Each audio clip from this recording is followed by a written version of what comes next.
mempersembahkan serial Sandiwara Radio Babat Tanah Leluhur. Sebuah kisah kolosal dari tanah leluhur ratusan tahun yang silam di tanah Pasundan yang diwarnai dengan kekerasan, ambisi, keserakahan, iri dan dengki, serta cita-cita dan cinta anak manusia.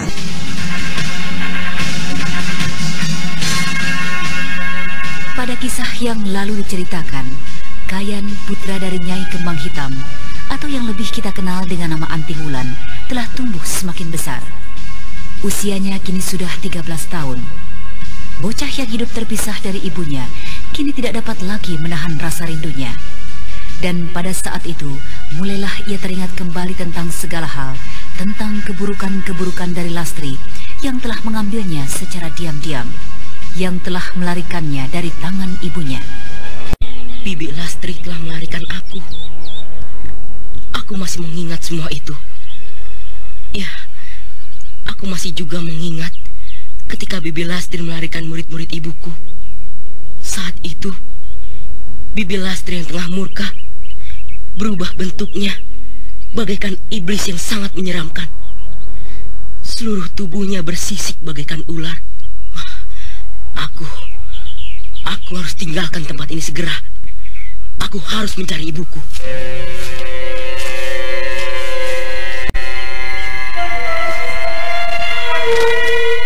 Perlahan-lahan, Kayan melangkahkan kakinya menuju pintu pondok. Tetapi setelah berada di muka pintu, ia tertegun di atas tangga pondok itu. Pandangannya ditebarkan ke segala arah. Dilihatnya belasan wanita-wanita muda yang dahulu merupakan murid-murid ibunya tengah berdiri mengawasinya.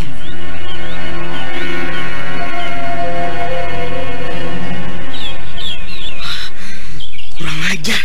Ada apa ini? Kenapa aku seperti dijadikan tawanan? Setan. Pastilah ini adalah ulah dari Bibi Rinjani. Baiklah, aku akan lihat apa yang akan mereka lakukan padaku. Tanpa ragu lagi, Kayan segera melangkahkan kakinya meninggalkan pondok Lastri yang merupakan pimpinan mereka. Akan tetapi tiba-tiba saja beberapa di antara wanita-wanita itu bergerak dan menghalangi jalannya. Engkau tidak boleh meninggalkan pondok ini, Kayan. Engkau harus tetap tinggal di pondok itu sampai Mbak Yu Lastri kembali. Ya, engkau harus menerima hukuman karena telah bertindak tidak terpuji pada ular-ular di hutan ini. Ini sebenarnya ada apa? Kenapa bibi semua bersikap begitu aneh pada ular-ular? Dan justru kepadaku, yang adalah putra dari Nyai Kembang Hitam junjungannya, dan juga guru kalian bersikap seperti ini. Jangan kau sebut lagi nama lain di tempat ini selain Mbak Yu Lastri. Satu-satunya guru dan junjungan kami adalah beliau. Kurang ajar. Manusia-manusia tidak tahu membalas budi. Hati-hati dengan mulutmu, Kayan. Kakak Rinjani telah memberi perintah pada kami untuk mengawasimu, dan juga memberikan kewenangan pada kami untuk menghajarmu jika kau berlaku kurang sopan. Kurang ajar. Rasakan ini.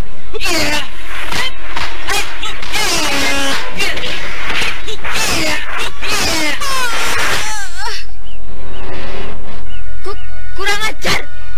Teman-teman, ayo kita ringkus anak nakal ini bersama-sama. Hidup!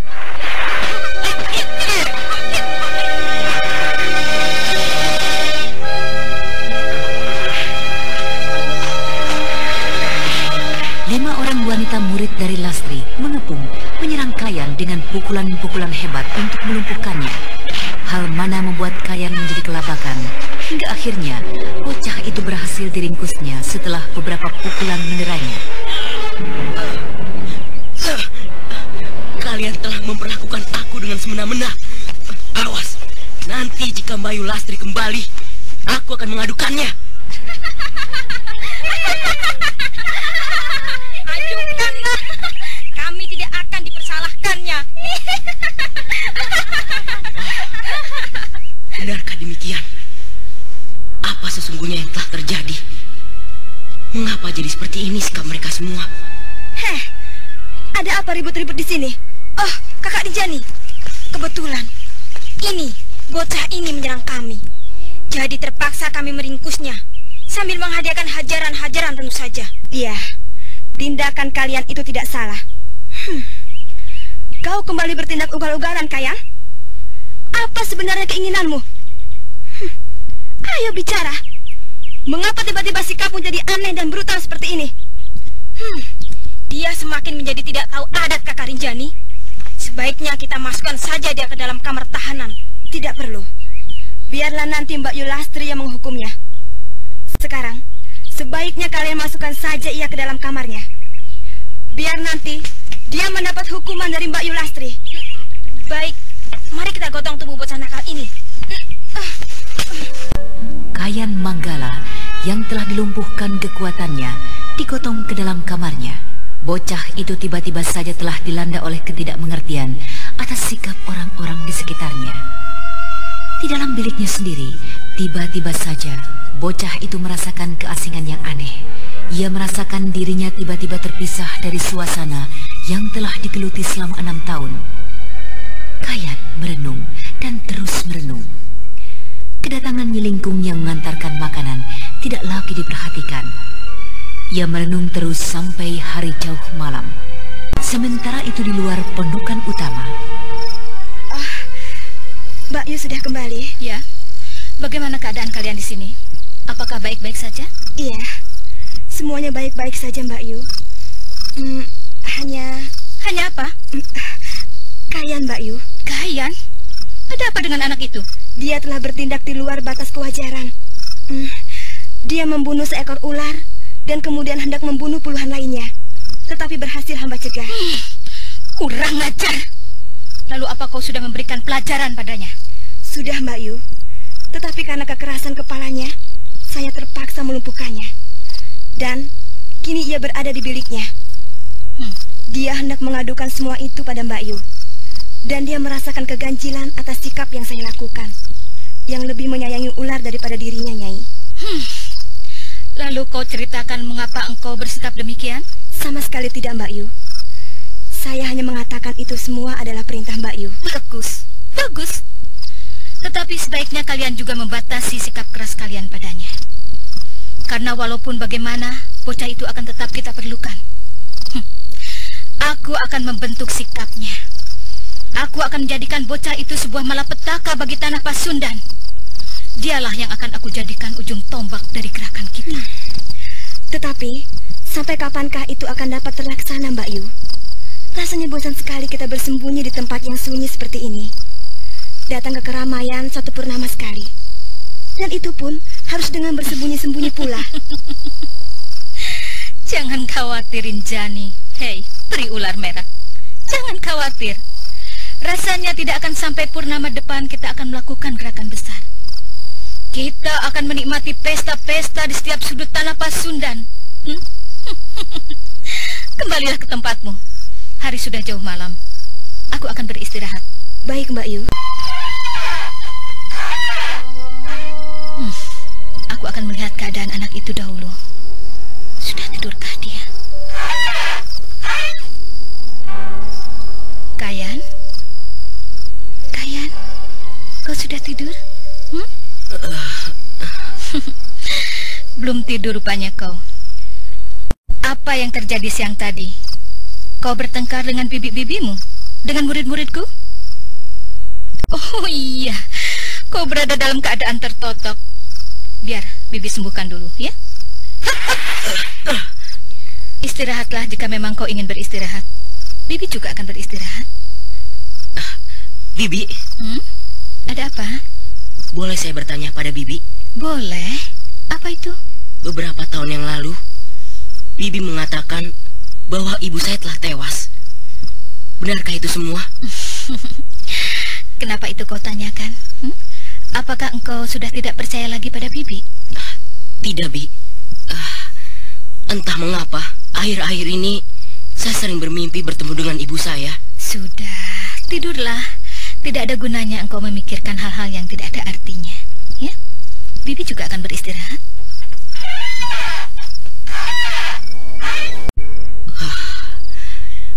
Aku harus berhati-hati. Sikap Bibi Lastri yang tiba-tiba lembut justru sangat mencurigakan. kenapa ia tidak memarahi aku. Dan ya, tidak mungkin Bibi Rinjani dan murid-murid Bibi Lastri lainnya berani bersikap keras padaku jika tanpa seizin Bibi Lastri. Tapi sekarang Bibi Lastri justru bersikap lembut, tidak memarahi aku, juga tidak menegurku untuk masalah ular-ular itu. Aku tidak akan menanyakan hal itu, tetapi aku akan mencoba menyelidikinya, memperhatikan segala masalah yang mereka lakukan secara sembunyi-sembunyi. Untuk itu, aku harus merubah sikapku. Aku akan bersikap sebagaimana semula. Aku akan menyelidiki tempat latihan khusus yang tidak boleh kumasuki sejak 6 tahun yang lalu.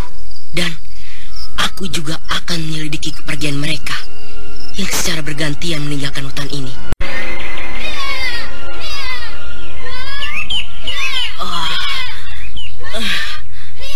Agaknya aku kesiangan.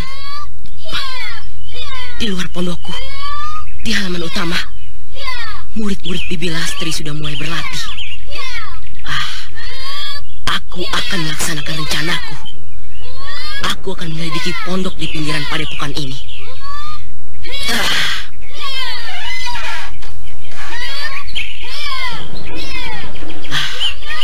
Aku akan menyusuri samping pondok ini. Mudah-mudahan Bibi Lastri tidak melihatku. Hei, mau kemana kau, Kayan? Kau tidak berlatih? Saya hendak mandi sebentar, Bi. Cepatlah, aku menunggumu di sini. Baik, Bi. Kayan melangkahkan kakinya menuju pondok yang selama ini tidak pernah didekati. Bagaikan seekor kelinci, Kayan mengendap dari satu semak ke semak lainnya, sampai akhirnya ia tiba di samping pondok itu. Dari anyaman bambu yang rusak itu, aku akan dapat mengintip ke dalam. Kayan tersentak, dadanya berdegup cepat, kakinya gemetar, akan tetapi matanya tetap diarahkan ke dalam bilik. Bocah kecil itu seakan-akan tidak mempercayai pandangan matanya. Di dalam bilik itu duduk bersila 5 sosok tubuh yang telah dikenalnya, yaitu murid-murid dari Lastri. Akan tetapi hal yang membuat jantungnya berdetak cepat adalah wanita-wanita itu bersila dalam keadaan telanjang, dan seluruh tubuh mereka telah dipenuhi oleh sisik-sisik yang tebal. Wajah manis yang dikenalnya dahulu kini telah mengeras tanpa emosi. Wajah-wajah mereka nampak begitu menyeramkan. Aku harus pergi dari tempat ini. Aku akan mencoba mencari jalan lagi. Celaka, Bibi Lastri. Apakah Bibi Lastri tahu aku telah mendatangi pondok itu? Dewata, tolonglah aku. Apa yang harus aku lakukan? Sedang apa kau di sini? Mengapa kau berlari seperti itu? Saya... Oh, kau belum juga mandi? Bukankah kau bilang akan pergi mandi? Saya mengejar kelinci, Bi. Tapi kelinci itu luput dari tangkapan saya. Kemudian, ketika saya teringat pesan Bibi untuk segera mandi, saya lari ke sungai. Tidak salah dugaanku. Kau memang bocah yang nakal. Ayo, aku tunggu kau mandi. Kau harus segera berlatih. Ayo. Tapi, apakah Bibi akan tetap di sini? Bagaimana saya akan mandi? Memangnya kenapa? Jika akan mandi, mandi sajalah. Cepat, aku menunggu di sini. Saya bukan anak kecil lagi, Bi. Saya malu jika Bibi berada di tempat ini sementara saya mandi. Ya, rupanya kau sudah merasa bukan kanak-kanak lagi. Baiklah, jika begitu, Bibi menunggumu di sana, ya? Di balik batu sana. Cepatlah, kau membersihkan dirimu. Iya, Bi.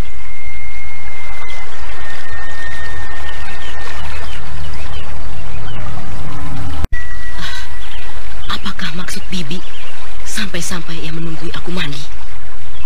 Apakah ia telah menduga rencanaku untuk melarikan diri?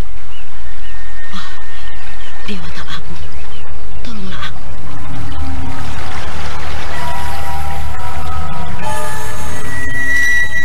Setelah selesai membersihkan diri dan berpakaian kembali, Kayan bersama dengan Lastri kembali ke padepokan.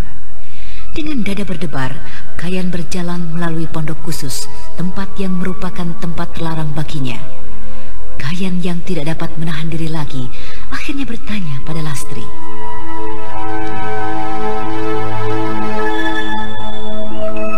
Sampai-sampai ia menunggui aku mandi. Apakah ia telah menduga rencanaku untuk melarikan diri? Oh, Dewata Agung, tolonglah aku.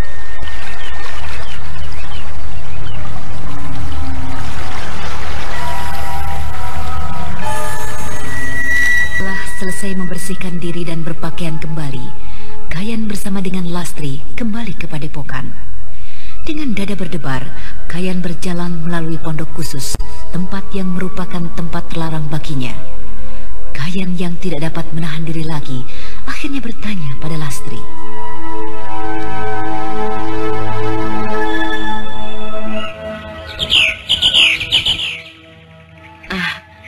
Sebenarnya tempat apakah itu, Bi? Kenapa tempat itu sangat Bibi rahasiakan? Bukankah itu adalah tempat murid-murid Bibi berlatih? Ya, kau akan segera mengetahuinya, Kayan. Marilah, cepat kita kembali. Aku akan memberikanmu sesuatu yang sangat berharga bagi hari depanmu.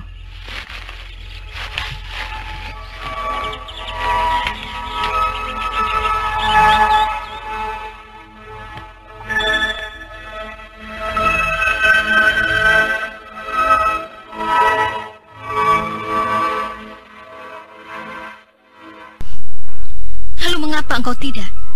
Tetapi, apakah persyaratannya itu, Bi? Ketetapan hatimu untuk melakukan semua perintahku. Katakanlah bahwa kau siap. Jika memang engkau siap, malam nanti. Bibi hendak menjadikan aku seorang yang tidak terlawankan. Apakah yang akan dilakukan Bibi Lastri? Apakah aku harus menjalani laku hingga seperti 5 orang wanita yang kulihat di dalam pondok di pinggir padepokan ini? Tidak. Aku tidak akan melakukan hal itu. Aku justru akan mencari kesempatan meninggalkan Bibi Lastri jika aku sudah berada di luar hutan belantara ini. Oh ya, aku harus memanggil Bibi Rinjani. Bibi Rinjani, Bibi Lastri memanggilmu.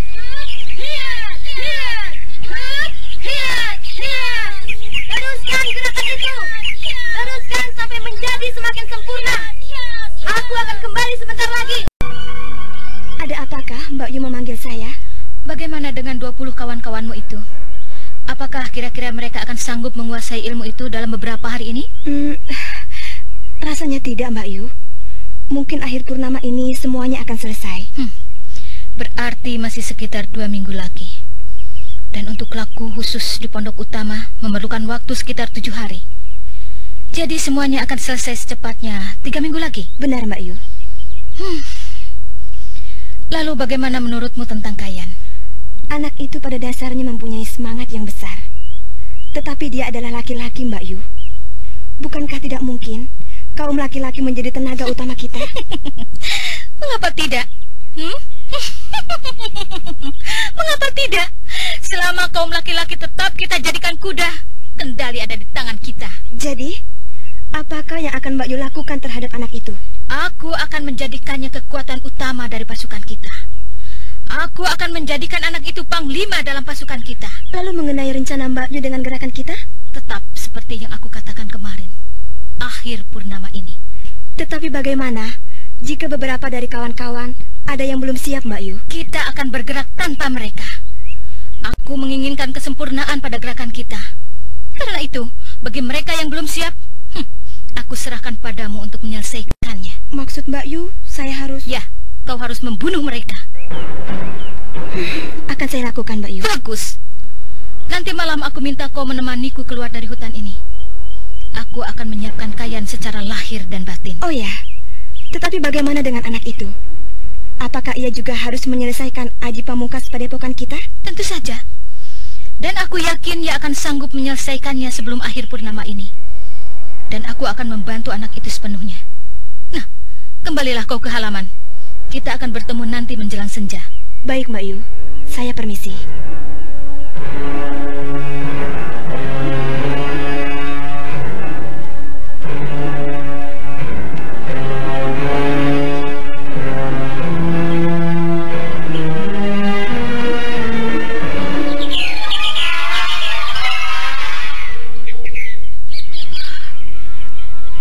Kira-kira persyaratan itu?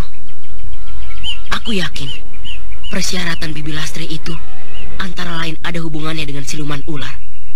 Pastilah ilmu yang akan diturunkan padaku tidak berbeda dengan yang dipelajari di Pondok Terlarang.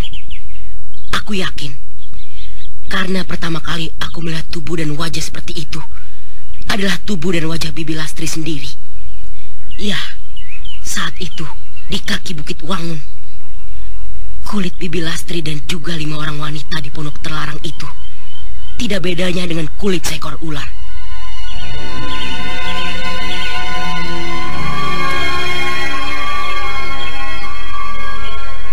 Kemudian Kayan meraih suling bambu dari balik bajunya. Diamatinya suling itu sesaat dan kemudian diletakkan di bibir bawahnya. Tidak berapa lama kemudian, tempat di sekitar Kayan telah dipenuhi oleh puluhan ular-ular besar dan kecil. Kayan menghentikan tiupan sulingnya dan mendekati salah satu dari ular terbesar yang tak jauh dari hadapannya. Tanpa ragu, tanpa rasa takut, diraihnya ular sebesar lengannya itu. Ketika lengkingan aneh keluar dari mulut bocah itu, ular-ular lainnya menyebar dan kemudian menghilang di gerumbu semak belukar di sekeliling tempat itu. Diamatinya ular besar di tangannya itu dalam-dalam. Diamati setiap lekuk garis yang merupakan sisik yang licin.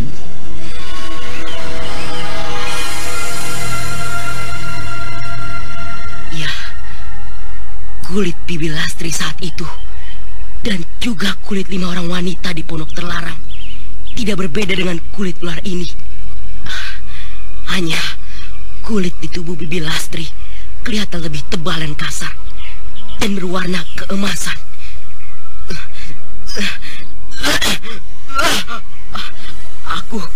Aku tidak mau dijadikan makhluk kotor ini. Tidak, aku tidak mau. Kepala ular itu hancur dilemparkan bocah itu ke atas batu yang tak jauh dari hadapannya. Sementara itu Kayan sendiri mengamuk. Pohon-pohon besar di sekelilingnya dirobohkan dengan pukulan-pukulan serta tendangan-tendangannya. Aku tidak mau. Aku tidak mau menjadi makhluk kotor. Tidak.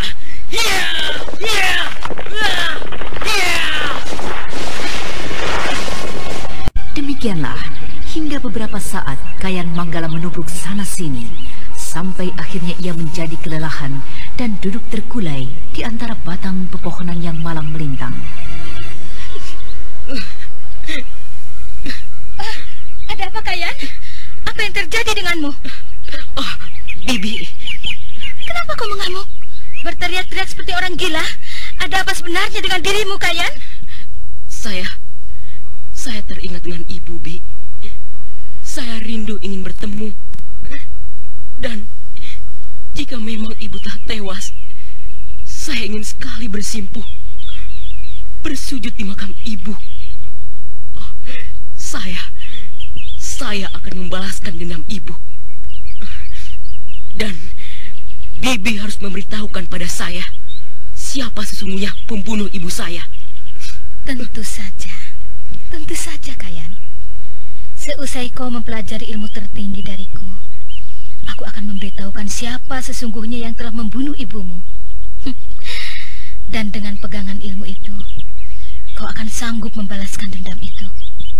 Sudahlah, sekarang hentikan tangismu itu. Ayo, berkemaslah. Lihat, hari sebentar lagi akan menjadi senja. Kita akan segera berangkat meninggalkan hutan ini. Dan itu merupakan langkah awal dari persyaratan pertama, ya? Baiklah, Bi. Saya akan segera berkemas. Ketika langit di atas belantara mulai temaram, Lastri bersama Rinjani dan Kayan Manggala meninggalkan padepokannya. Dengan mempergunakan aji lari cepat, mereka menyelinap di antara gerumbul-gerumbul yang lebat di tengah belantara itu.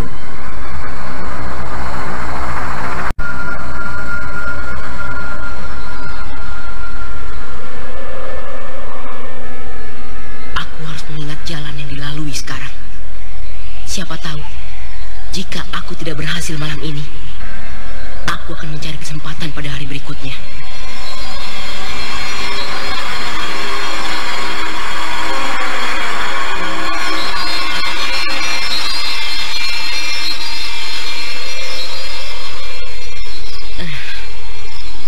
Ini adalah jalan yang kemarin aku lalui. Tapi, apakah mungkin?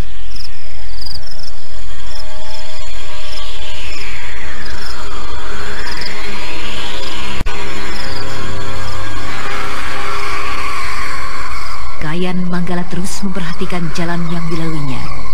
Ia menjadi heran ketika tiba-tiba saja berhasil tiba di pinggiran hutan belantara.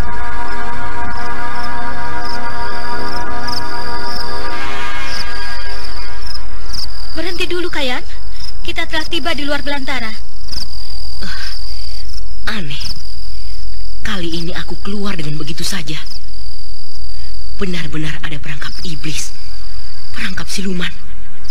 Kemarin, aku tidak pernah menemukan jalannya. Padahal, aku telah menuju ke arah yang benar. Duduklah dulu sebentar. Ada yang ingin aku bicarakan. Hal tersebut sehubungan dengan urusanmu malam ini, Kayan Manggala. Urusan saya, Bi. Ya. Aku ingin kau melakukan sesuatu hal sebagai persyaratan pertama.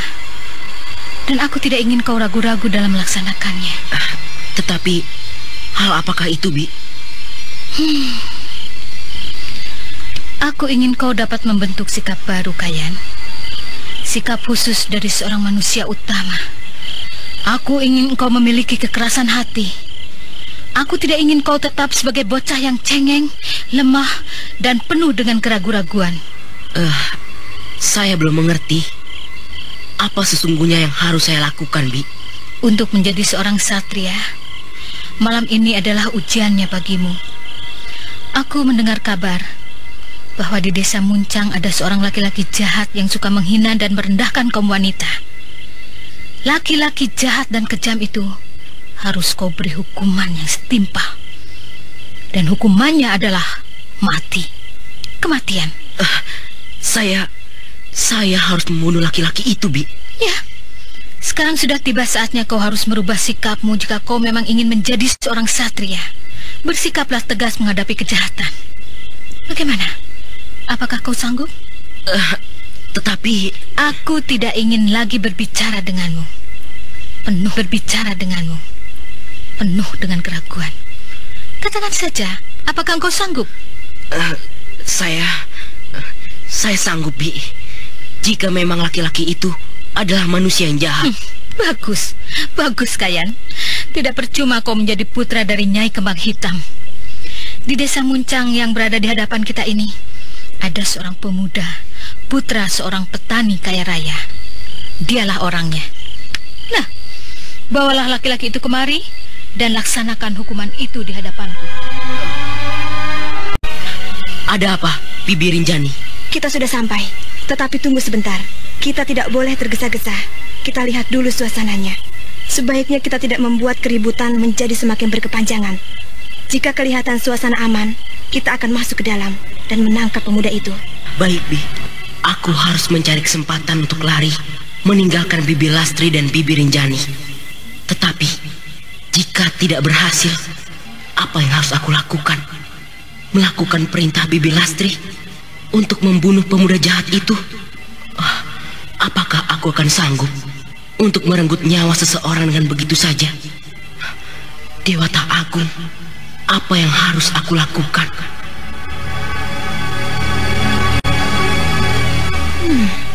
Agaknya suasana di sekitar tempat ini cukup aman. Hanya 2 orang penjaga saja di muka pintu itu. Aku akan merobohkannya dan kemudian menyembunyikan tubuhnya. Dan setelah itu kita lompati pagar tingginya. Mari.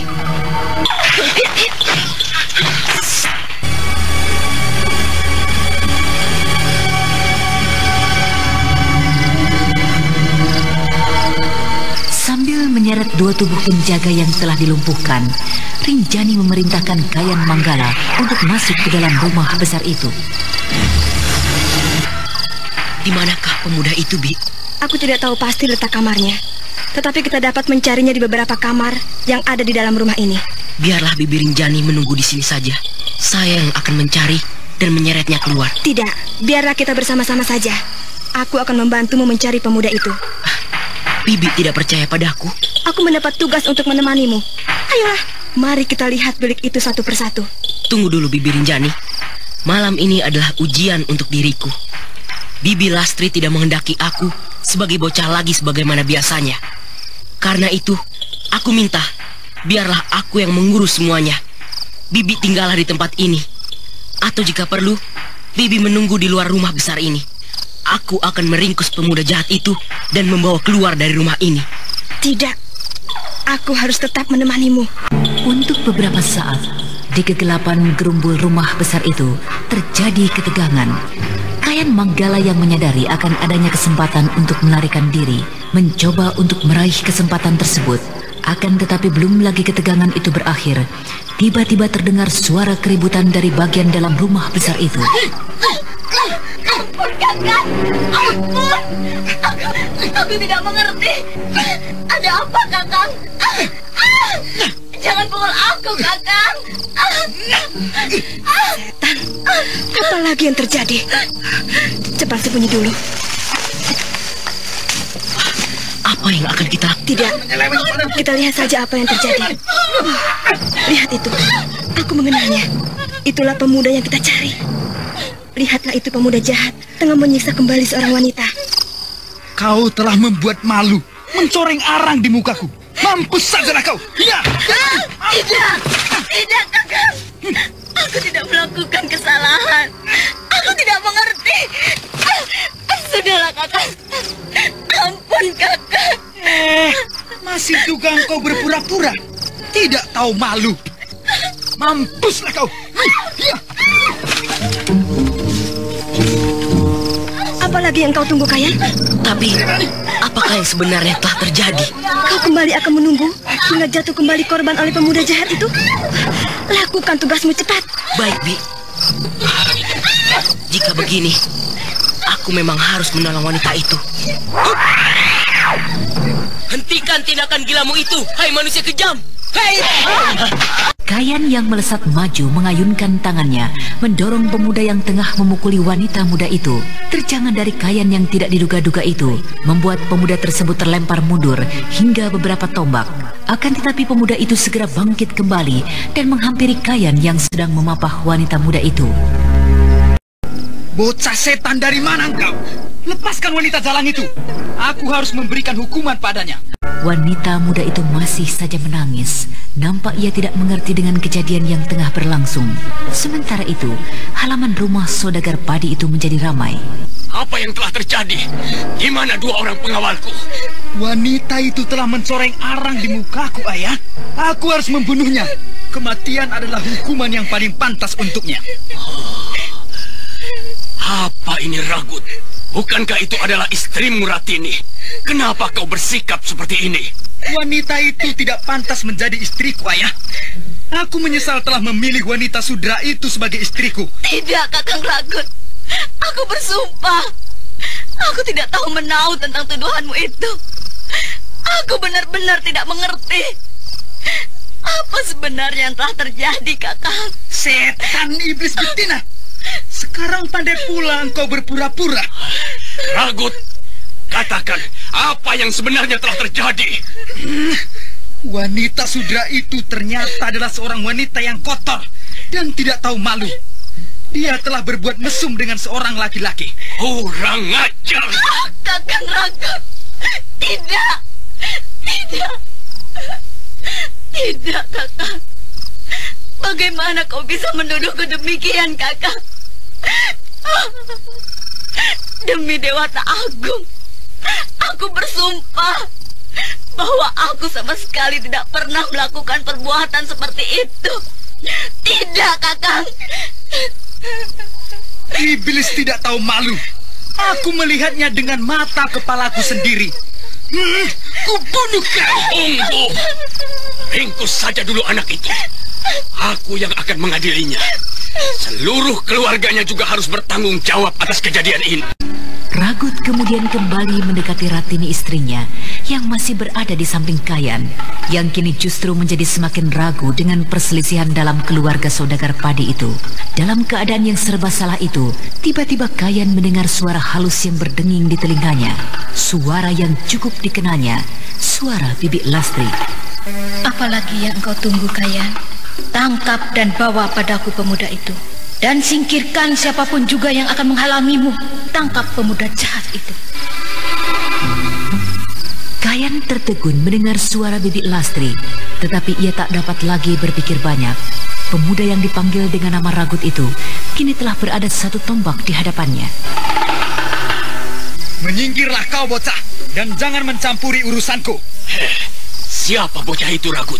Entahlah, ayah. Tiba-tiba saja bagaikan orang gila dia telah mencampuri urusanku. Dia hendak membela wanita sudra itu. Sudahlah, engkau tidak perlu melayani bocah sinting itu. Tangkap saja Ratini istrimu, dan biarkan bocah itu diurus oleh pengawal-pengawalku, Karta dan Madi. Karta! Madi! Di mana kalian? Apa engkau juga tidak melihat dua orang itu, Ragut? Biar, ayah. Aku tidak peduli dengan Karta dan Madi. Biar sekalian kuurus saja bocah gila ini. Tunggu dulu, hai pemuda jahat. Seenaknya saja kau menurunkan tangan kejam pada wanita yang tidak bersalah. Kau adalah laki-laki kejam yang pantas untuk mendapatkan hukuman yang setimpal. Karena itu, sekarang kau harus ikut denganku. Tunggu dulu, Ragut. Mundur kau. Biar aku yang akan menghadapi bocah sinting itu. Tidak, ayah.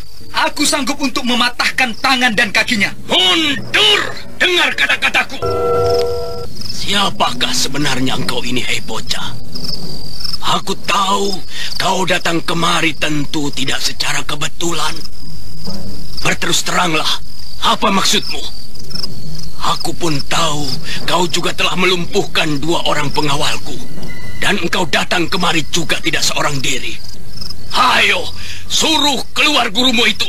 Aku Jawung bukanlah laki-laki yang dapat dibermainkan seenaknya saja. Paman benar. Aku datang kemari memang bukan secara kebetulan. Aku kemari untuk memberi hukuman pada anakmu yang jahat. Karena itu, kuharap paman tidak perlu mencampuri urusan ini.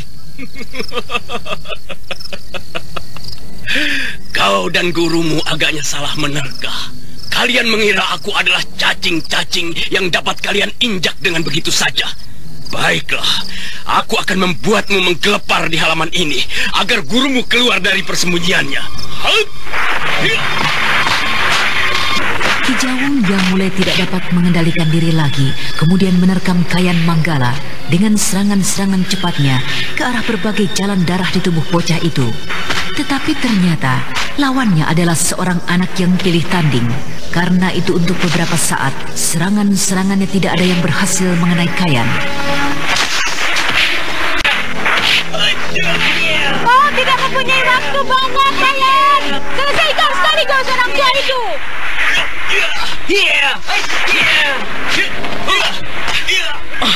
Bibi Lastri menyusul kemari.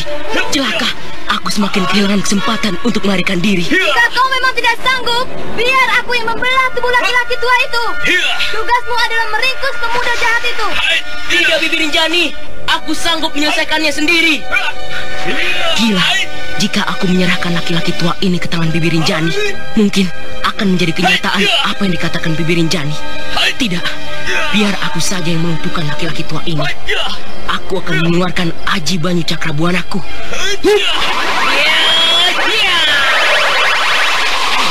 Gila, ilmu apakah yang kini digelarkan anak yang masih berbau kubuk bawang?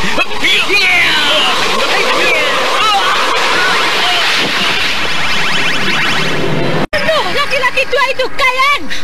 Tapi, bukankah tujuan kita hanya menangkap pemuda itu, Bibi Lastri? Siapakah engkau ini? Hai iblis-iblis betina. Aku tidak pernah membuat kesalahan dengan kalian. Kenapa kini kalian datang mengamuk membabi buta di rumahku? Apakah kau mendengar perintahku, Kayan?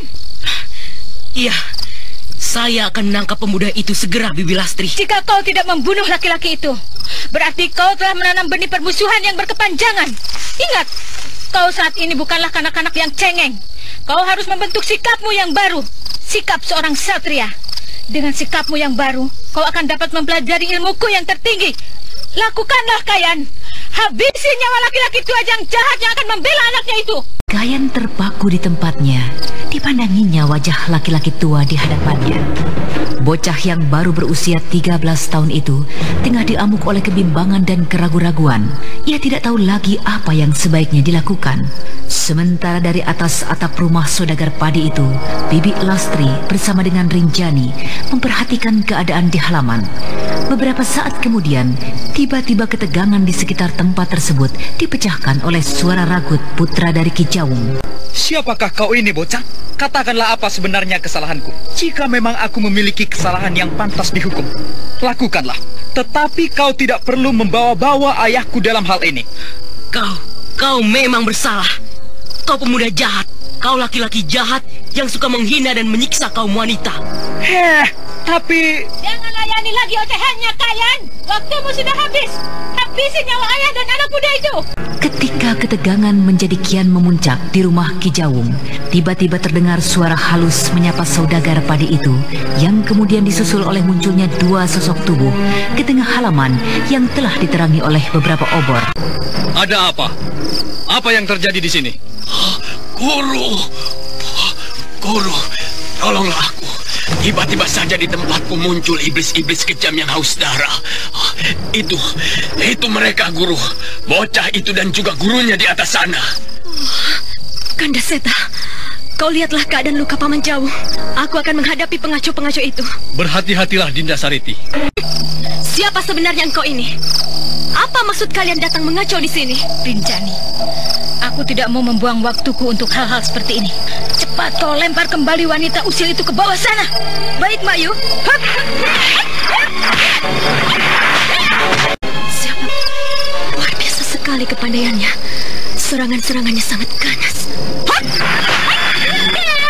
Aku tidak bisa membuang waktu lagi. Lawan Rinjani terlalu tangguh. Aku harus menyelesaikannya. Rinjani, biar aku yang akan menghancurkan kepala wanita usilan ini. Apa ini? Aku harus mengeluarkan aji tingkat dewa.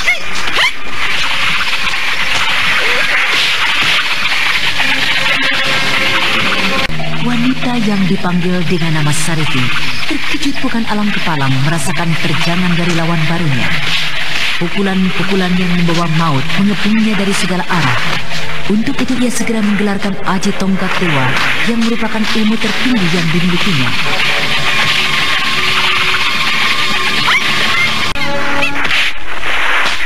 Mundurlah, Dinda Sariti. Biarkan aku yang mencoba kehebatan wanita itu. Sariti melompat mundur mendekati suaminya, tetapi Lastri yang mulai menjadi haus darah mengejarnya dengan serangan mautnya.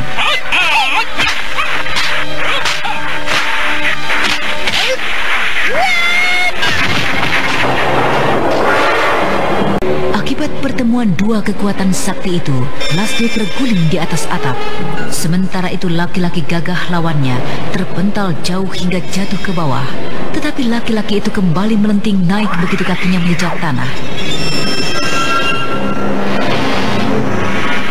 Kau benar-benar hebat. Siapakah sebenarnya engkau ini? Dan apa urusanmu dengan Paman Jawung muridku? Murid dari perguruan Guhalarang. Aku tidak ada waktu untuk banyak berbicara. Laki-laki gagah yang ternyata adalah Raden Setakling, pemimpin dari padepokan Guhalarang, terkejut melihat keadaan lawannya. Tubuh wanita semampai di hadapannya perlahan-lahan berubah menjadi sangat menyeramkan. Seluruh bagian tubuhnya mengeluarkan sisik-sisik yang tebal. Sariti istrinya nampak berwajah tegang. Kakak, siapakah lawan kita sesungguhnya? Wanita silumankah? Entahlah, agaknya telah hadir kembali angkara murka yang baru.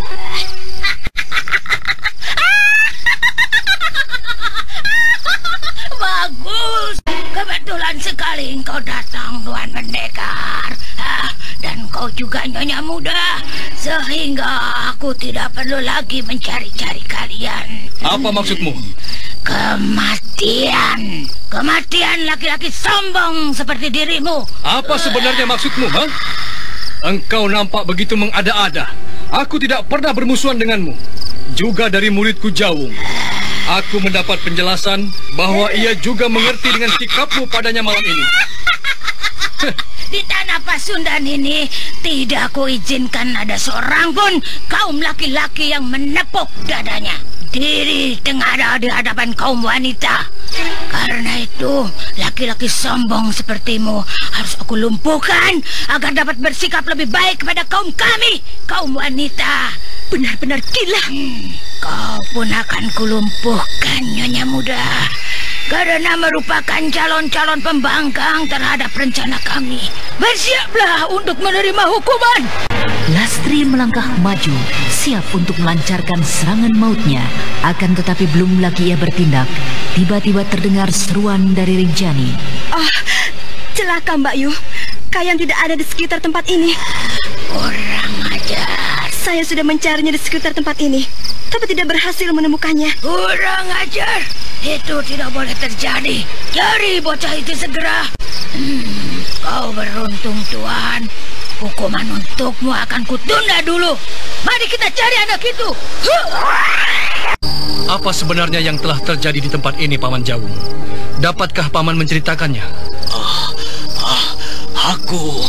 Aku benar-benar tidak mengerti, Guru. Kau ceritakanlah, Ragut. Ini adalah Ragut, putra saya, Guru. Ceritakanlah, Ragut. Apa sebenarnya yang telah terjadi? Wanita itu adalah istri saya, Tuan. Saya tengah memberikan hukuman pada dirinya. Tetapi tiba-tiba saja datang seorang bocah yang ternyata adalah murid dari wanita-wanita iblis itu. Dia bermaksud membela wanita itu, membela istri saya, dan mengatakan bahwa sesungguhnya saya adalah laki-laki jahat yang kejam, yang kerap menyiksa wanita-wanita. Tapi, apakah benar tuduhan itu? Saya berani mempertaruhkan nyawa saya. Saya bersedia menerima hukuman seberat apapun dari Gua Larang jika memang anak saya berbohong, Guru. Tuduhan itu tidak benar. Bahkan, istri dan anak saya itu telah melakukan kesalahan yang tidak dapat dimaafkan. Kesalahan apakah itu, Paman? Putra saya telah menemukan istrinya bersama dengan laki-laki lain di dalam kamar kosong di belakang rumah kami. Perempuan bejat. Dia memang pantas untuk mendapat hukuman. Tuan, kami menemukan Ki Karta dan Madi di semak-semak. Mereka tidak dapat bergerak. Itu dia di tengah. Dia tengah dibawa kemari. Agaknya mereka berdua juga menjadi korban dari wanita-wanita iblis itu, Guru. Letakkan di situ, biar aku melihatnya. Terima kasih. Menyingkirlah, Paman Jawung. Biar aku yang akan melepaskan totokannya.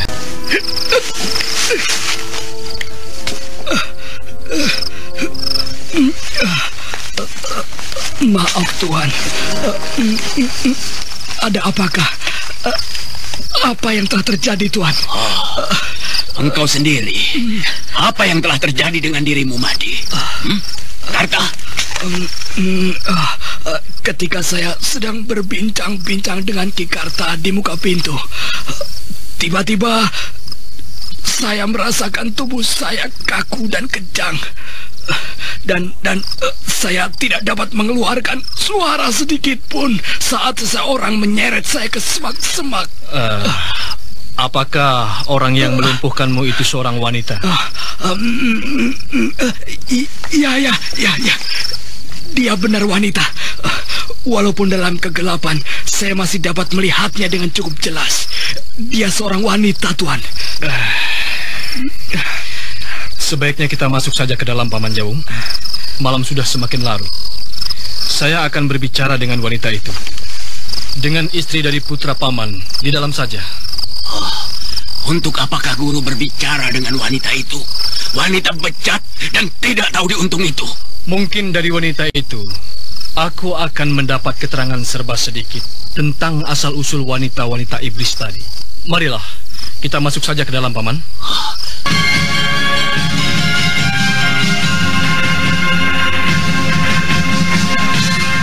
Ki Jawung kemudian kemudian mempersilakan Raden Setakling bersama Sarifi masuk ke dalam rumahnya. Beberapa saat saja, halaman rumah saudagar padi dari desa Muncang itu menjadi sepi.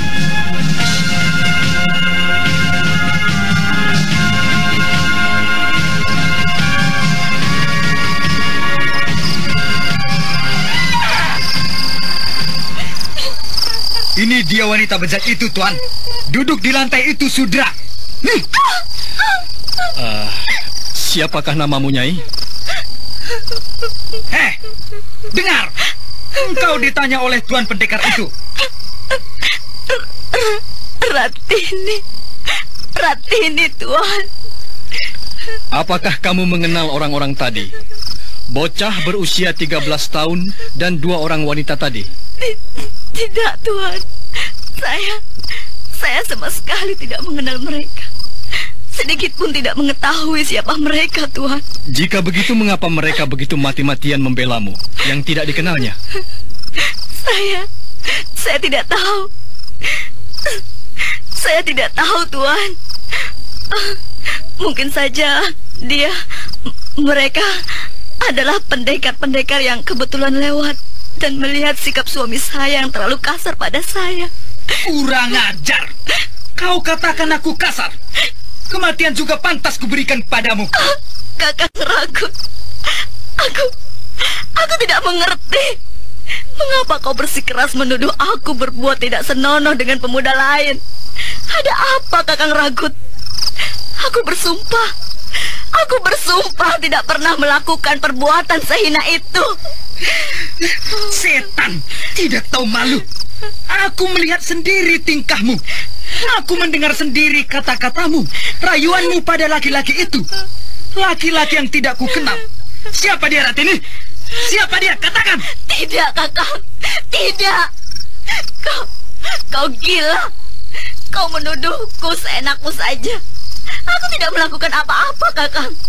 Kurang ajar. Perempuan bejat kau. Mengatakan aku gila. Rasakan ini. Cukup. Hentikan dulu, Ragut. Peristiwa ini harus diselidiki secara hati-hati. Aku curiga ada sesuatu hal yang tersembunyi di balik semua ini. Apa maksudmu, Guru?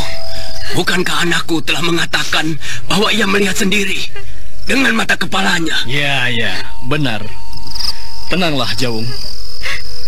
Apakah engkau ingin wanita yang merupakan anak mantumu mati di tangan anakmu, sementara pada akhirnya terbukti bahwa dia tidak bersalah? Tetapi aku melihatnya sendiri. Dia telah berbuat yang tidak senonoh di kamar belakang rumah ini. Tidak, Kakang. Tidak, Kakang Ragut. Aku minta kamu memberikan sedikit waktu untuk berbicara lebih jauh dengan istrimu itu, Ragut. Ya. Silakan, Tuan Pendekar. Terima kasih. Ratini, bisakah kamu menceritakan sedikit apa-apa yang kamu ketahui? Hal-hal yang kau rasakan aneh pada malam ini sebelum suamimu datang padamu.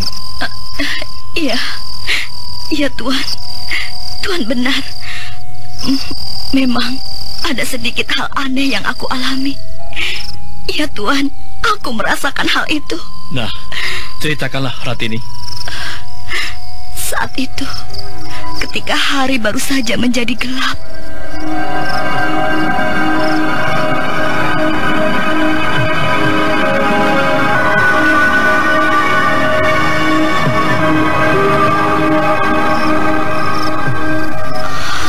hidupku bagaikan mimpi saja rasanya.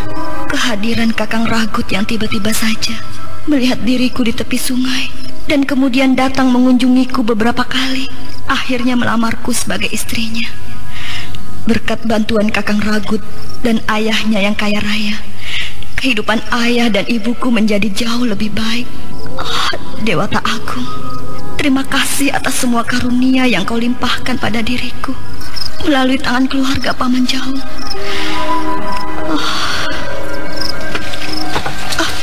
Apa itu di atas sana? Atap kamarku kelihatan terkuak cukup lebar. Ada apakah di atas sana?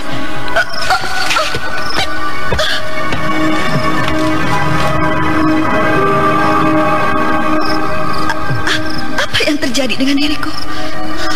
Tertidurkah aku? Aneh sekali. Ratini! Ratini! Jangan lari! Jangan mencoba untuk bersembunyi! Ratini! Itu suara Kakang Rakut. Ada apakah? Coba aku lihat keluar kamar.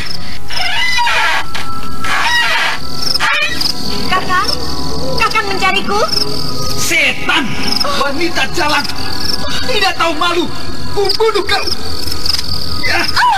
Gimana?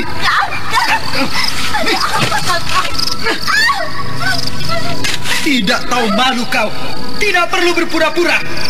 Aku telah menyaksikan perbuatan jalangmu! Ya! Gimana? Ada apa, Kakang? Jangan lari kau, wanita jalan! Sudah tak tahu malu! Saya lari menghambur ke halaman. Dan di tempat itu, tiba-tiba saja muncul bocah kecil yang menghalangi tindakan Kakang Rakut. Begitulah, Tuan. Saya benar-benar tidak mengerti dengan sikap dan tindakan Kakang Rakut, suami saya. Bagaimana, Paman Jawung? Kita akan membuktikan keanehan yang diceritakan Ratini. Bagus. Mari kita lihat ke biliknya. Marilah, Ragut. Di mana atap yang kau... lihat, Guru. Bukankah benar dugaanku, Paman Jawung? Bagaimana menurutmu, Dinda Sariti? Iya, kemungkinan besar Ratini telah menjadi korban fitnah dari wanita-wanita iblis tadi. Tapi aku melihat sendiri dengan mata kepalaku. Aku melihat wanita jalang itu sedang bergelut di atas balai-balai di kamar kosong belakang rumahku. Aku berusaha untuk menangkap mereka berdua. Aku hancurkan pintu kamarnya. Tetapi ketika pintu itu telah terbuka, aku lihat jendela kamar itu telah terbuka. Mereka keluar melalui jendela. Aku mengejarnya. Sampai akhirnya ku temui wanita jalang itu di kamarku. Sudahlah, Tuan Pendekar. Biarkanlah aku yang menghukumnya. Aku juga ingin mengetahui dari mulutnya siapa laki-laki yang berani menghinaku sedemikian rupa. Lalu bagaimana dengan atap yang terbuka itu, Ragut? Aku tidak mengerti apa maksudmu, Tuan Pendekar. Aku mengharap kau dapat menahan sikap dan emosimu sebelum semuanya terbukti. Tapi pengacau-pengacau tadi kemungkinan besar adalah wanita-wanita siluman. Apakah engkau tidak menyaksikan wanita yang menjadi lawanku sanggup berubah bentuknya? Apakah kau tidak melihat? Iya, aku melihat wanita itu tiba-tiba saja tubuhnya ditumbuhi oleh sisik-sisik tebal. Tetapi, apakah ada hubungannya dengan urusan istriku yang jalan? Apakah tidak mungkin wanita itu merubah dirinya hingga menyerupai istrimu? Lawan yang aku hadapi tadi bukanlah wanita biasa. Sebelum aku menampakkan diriku di halaman ini, aku sempat mendengar betapa wanita itu memaksakan kehendaknya pada bocah laki-laki itu. Aku merasakan seakan-akan wanita itu tengah menggembleng bocah itu, tengah membentuk sikap bocah itu. Bukankah begitu, Dinda Sariti? Iya, Kanda. Agaknya memang begitu. Wanita itu hendak menanamkan sikap-sikap yang brutal, sikap yang ganas, agar dapat mempelajari ilmu hitam alirannya. Kasihan sekali bocah itu, jika memang demikian. Ki, saya menemukan mayat seorang anak muda, Ki. Dan sepertinya dia adalah gadis pemuda dari desa kita. Gila, apalagi yang terjadi di desaku ini?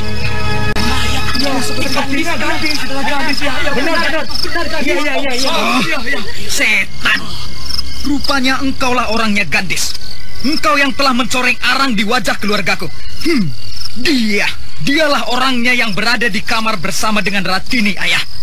Tuan Pendekar, saya mengenal pakainya ketika saya mengintai. Tetapi saya tidak melihat dengan jelas wajahnya.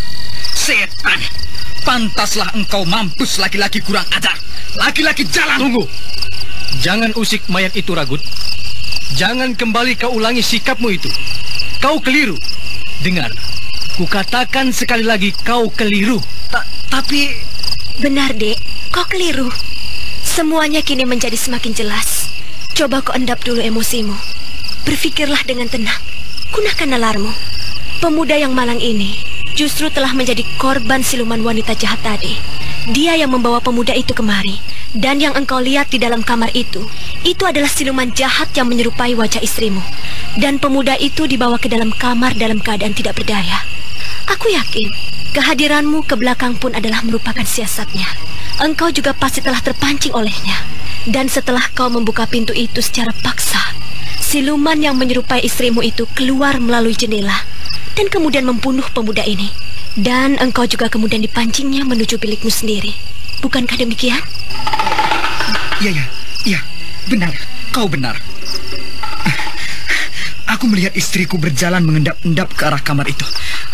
Iya, kau benar. Dan kemudian setelah aku menghancurkan pintu dan kehilangan jejak istriku, aku melihat kembali bayangan istriku yang lari ke arah ruangan dalam. Iya, kau benar. Oh, iya, kau benar. Agaknya istriku telah dijadikan kurban fitnahan siluman keji itu. Ratini. Iya, Kakang. Ratini.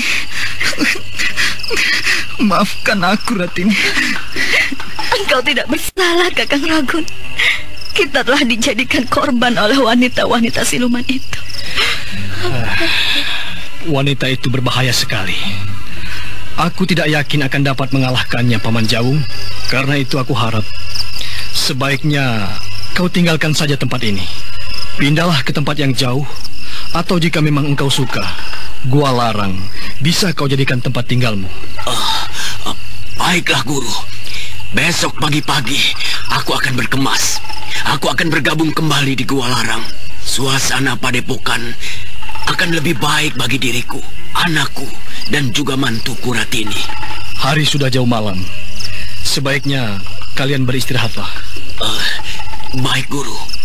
Aku akan mempersiapkan sebuah kamar yang cukup baik untuk Guru berdua. Guru tentu akan bermalam di tempatku ini. Benar, Paman.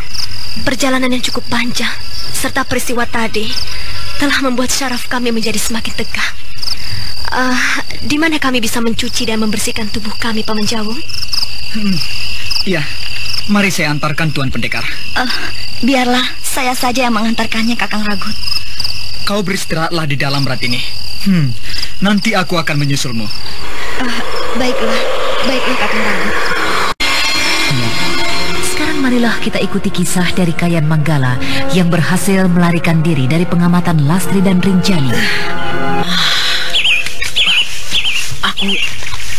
Aku kesiangan. Aku harus segera menjauhi tempat Bibi Lastri. Ya, sejauh-jauhnya. Berarti aku harus pergi ke arah timur sana. Biarlah, nanti siang saja aku membersihkan tubuhku.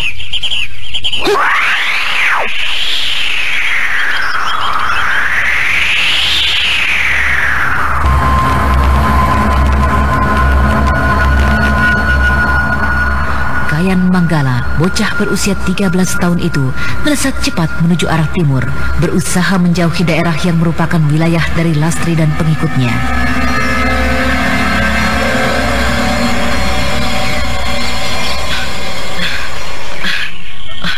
Di manakah aku sekarang berada?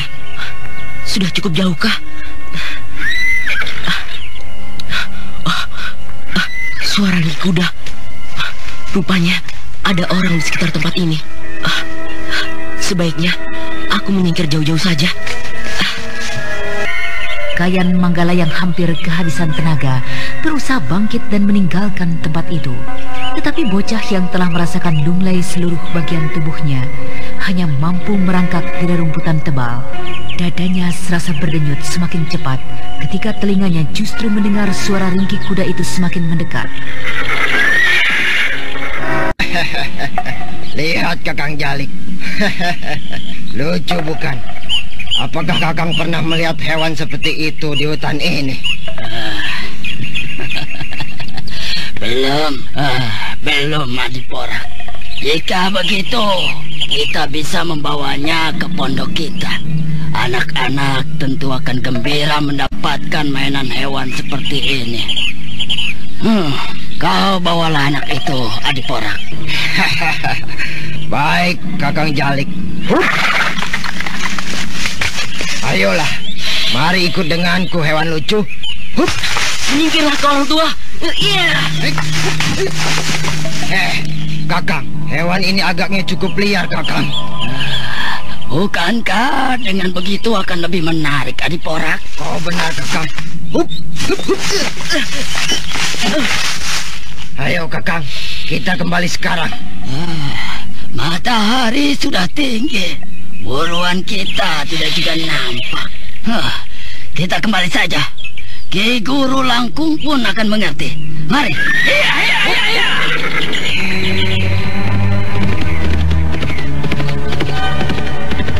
Akan dijahit kembali. Bersiap. Ayo. Bersiap. Hai. Tenanglah kawan-kawan. Tenang. Aku tidak mendapatkan apa-apa hari ini. Tidak ada satu rombongan pun yang terlihat melintasi hutan ini. Ada apa, Calik? Kau menemukan sesuatu? Tidak, Guru. Agaknya orang-orang kota dan juga saudagar-saudagar dari desa di sekitar tempat ini sudah menyadari adanya bahaya di dalam hutan ini, Ki Guru. Bodoh kau! Tidak mungkin. Kita baru saja pindah ke tempat ini. Belum lagi cukup satu purnama, Jalik. Dan korban pun baru beberapa orang saja. Tidak lebih dari hitungan jari. Tidak mungkin mereka menyadari kehadiran kita di tempat ini. Seluruh korban kita tidak ada yang kita biarkan selamat agar dapat mengabarkan keberadaan kita di tempat ini. Kembalilah kau ke sana, Jalik. Tapi Ki Guru, biasanya setelah lewat tengah hari tidak ada lagi orang-orang yang lewat di jalan itu. Bodoh! Bodoh kau! Tetap di tempat itu, kataku. Apa itu? Apa yang ada bersama denganmu, Porak? Ini, Ki Guru. Saya mendapatkannya di jalan sana. Seorang bocah. Dan agaknya dia cukup liar, Ki Guru. Lepaskan. Turunkan dia dari kudamu. Rupanya kalian di sana tidak bekerja dengan baik, ya. Kalian hanya bermain-main dengan bocah yang tidak ada gunanya. Ki Porak kemudian menurunkan Kayan dari atas pelana kudanya dan membiarkan bocah itu terguling di tanah. Tetapi tanpa disadarinya, Kayan yang sejak tadi berusaha memulihkan kembali tenaganya berhasil mengembalikan sebagian kekuatannya. Dan ketika Ki Langkung datang mendekatinya, bocah ini dengan tiba-tiba saja menyerangnya. Kurang ajar kau, bocah gila. Ki Jalik yang terkejut melihat kejadian tersebut kemudian menubruk Kayan yang kemudian diikuti dengan Ki Porak dan juga kawan-kawan lainnya. Kayan Manggala yang saat itu belum mampu mengembalikan kekuatannya mengamuk dengan kekuatan yang seadanya. Beberapa orang berhasil dilemparkannya dengan luka yang cukup parah. Tetapi akhirnya ia sendiri berhasil dilumpuhkan. Belasan pukulan pun menghujani bocah itu. Dan ketika Ki Jalik yang menjadi berang itu hendak mengayunkan goloknya ke tubuh bocah kecil itu, Tahan! Jangan bunuh anak itu. Dia adalah bagianku. Ikat bocah itu di tonggak itu. Lakukan cepat. Aku akan membakar bocah itu hidup-hidup. Kayan Manggala yang telah matang biru seluruh bagian tubuhnya diikat di sebuah tonggak. Dengan bangku setinggi hampir 1 meter di bawah kakinya, membuat bocah itu melebihi tinggi orang dewasa. Dan tumpukan kayu bakar yang telah kering ditumpuk hingga melewati pinggang bocah tersebut. Bocah, entah siapakah dirimu, tapi siapapun kau dan siapapun dirimu, aku tidak akan peduli. Kau telah menghinaku. Kau telah membuat murka Maharaja di hutan ini. Karena itu, kau akan segera merasakan akibatnya. Kau akan kujadikan bocah panggang, bocah bakar yang nikmat. Kau tidak perlu khawatir, bocah. dagingmu tidak akan kusia-siakan. Aku hanya akan membuatmu setengah matang, dan kelak dagingmu akan kuberikan pada hewan-hewan di hutan ini. Agar dia merasakan santapan lezat.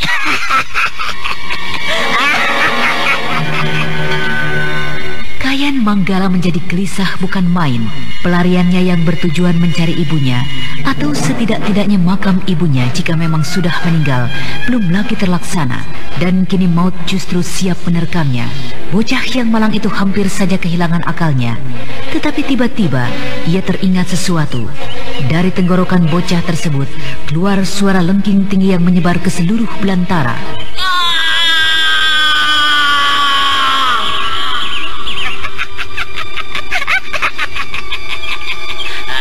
Kau pikir dengan teriakanmu itu kau akan dapat memanggil bantuan? Kebetulan sekali. Hari ini kami belum lagi mendapat santunan dari saudagar-saudagar kaya. Nah, berteriaklah terus. Ayo.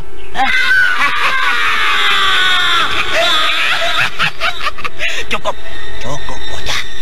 Simpan saja teriakanmu untuk nanti. Jika nanti api sudah menjelati tubuhmu. Jalik, nyalakan apinya cepat. Baik, Ki Guru, baik. Jalik yang merupakan salah seorang mata-mata dari begal hutan jati, pimpinan Ki Guru Langkung, melangkah dengan api yang menyala di tangannya.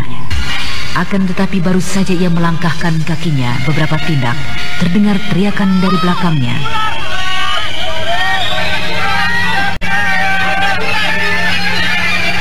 Setan pengecut, kalian tinggal di hutan, masa takut dengan binatang-binatang melata?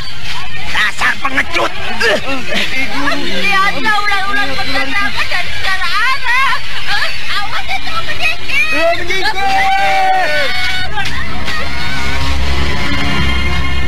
Gila, dari mana ular-ular ini?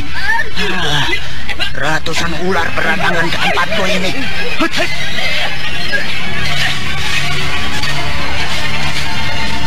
Belasan pengikut Ki Langkung berusaha menghindari ular-ular yang datang menyebar ke tengah halaman.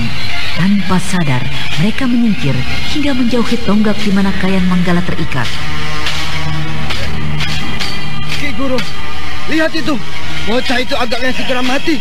Ayo lihat ular itu, Ki Guru. Gila. Bocah setan. Bocah itu sama sekali tidak nampak ketakutan dan tidak terganggu dengan ular-ular di seluruh tubuhnya. Iblis!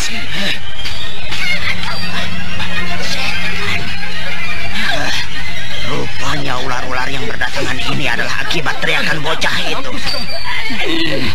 Setan!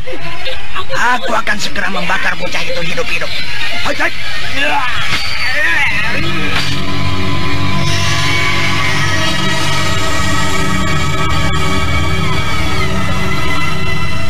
Ki Langkung meraksak maju ke arah pengikutnya yang memegang obor yang tengah menyala.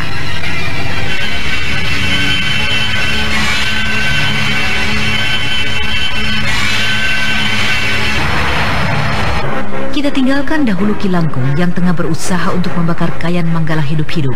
Sekarang marilah kita menuju sebuah tempat yang tidak terlalu jauh dari pondokan kaum begal Ki Guru Langkung. Apakah kita kembali ke Gua Larang? Atau terus mencoba mencari kelompok begal itu, Kakang? Ganda sudah berjanji akan mencari kelompok begal itu. Karena itu kita teruskan saja perjalanan kita. Kita memutar ke arah selatan. Ayo. Kanda, lihat di sana itu. Ada seseorang yang membutuhkan pertolongan.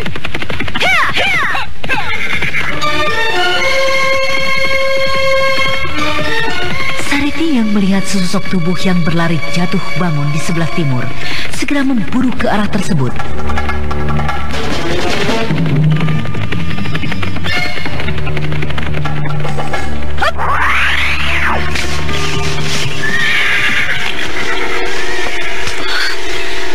Ada apa Kisana? Apa yang terjadi dengan dirimu? Ular. Ular. Kanda, racun ular. Iya, dan dia telah mati. Dia menuju ke arah timur sana, Kanda. Pasti ada sesuatu yang terjadi di sana. Mari kita lihat.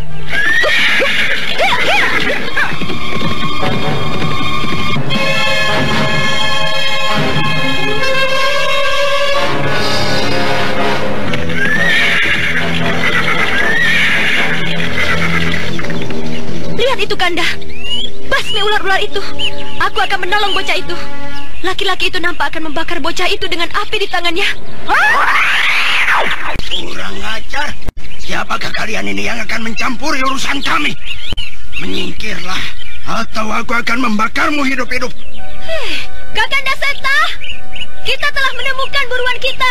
Mereka semua adalah kelompok begal yang tengah kita cari. Siapakah kalian ini? Bukankah engkau adalah Kilangkung? Pemimpin begal penggacau lingkungan yang selalu berpindah-pindah. Setan, mampuslah kau wanita usilan. Kilangkung yang melihat beberapa pengikutnya telah tewas dan beberapa ada yang melarikan diri karena ketakutan menjadi marah, dan kini kemarahannya ditumpahkannya pada wanita muda di hadapannya. Obor di tangannya diayunkan ke wajah Sariti, dan sesaat kemudian pertarungan pun terjadi. Akan tetapi Sariti terlalu tangguh untuk Kilangkung. Karena itu pada beberapa gebrak selanjutnya pimpinan begal itu telah terkapar tidak berdaya. Sementara itu suaminya pun secara hampir bersamaan telah berhasil mengusir ular-ular dari sekitar Kayan Manggala. Celaka, ular-ular besar dan kecil telah menyelimuti bocah itu. Aku harus berhati-hati. Dengan cepat Sariti menyambar beberapa buah potongan kayu kecil di dekatnya. Dan kemudian ia mengayunkan tangannya.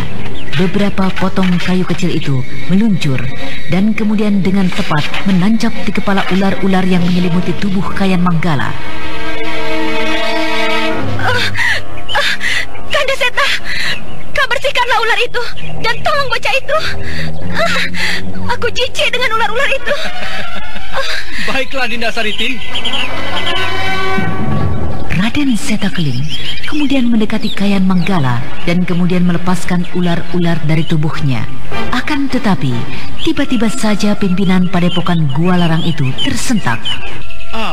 Ternyata engkau, bocah. Ada apa, Kanda Seta? Siapa bocah itu? Perhatikanlah baik-baik, Dinda.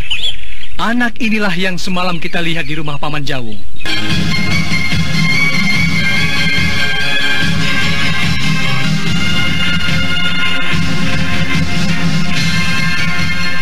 Sariti tertegun memandangi wajah bocah belasan tahun di hadapannya. Nampak keanehan di wajah anak itu. Sedikit pun tidak kelihatan gentar ataupun takut digeluti oleh ular-ular besar dan kecil. Nah, saudara pendengar, bagaimanakah kisah selanjutnya? Untuk mengetahui jawabannya, ikutilah lanjutan kisah Babat Tanah Leluhur ini dalam episode ke-31 dengan judul Mendung di Pagi Hari. Sampai jumpa.